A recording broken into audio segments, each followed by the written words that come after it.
Centre ressources épilepsie et handicap Gabon apporte l'information partout où le besoin se fait sentir.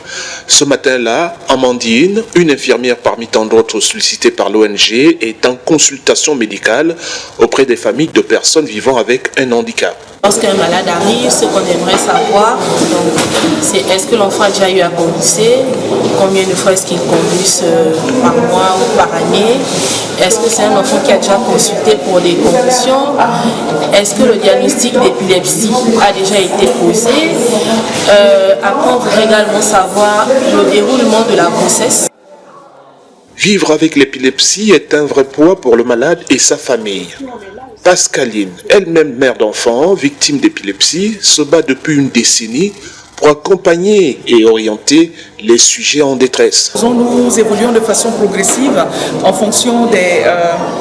vous savez, avec la situation de la crise sanitaire, il faut pouvoir respecter un certain nombre de choses, il y a des exigences, et donc nous allons de façon évolutive. Et ici, il faut dire que les consultations qui sont faites maintenant, ce sont les consultations des enfants du site, hein, d'accord ? Ce sont les consultations parce que nous sommes venus certes apporter l'information, mais nous avons pensé qu'il était aussi important de pouvoir accompagner, soutenir, assister les parents qui sont ici.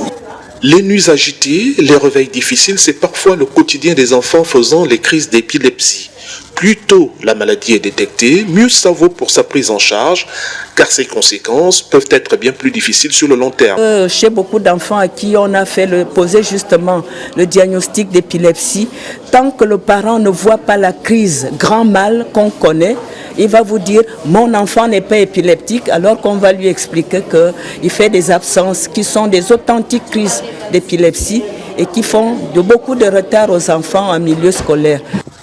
Le Centre ressources épilepsie et handicap Gabon revendique plus de 6000 demandes d'accompagnement d'enfants et d'adultes et le soutien effectif de 500 personnes vivant avec une épilepsie.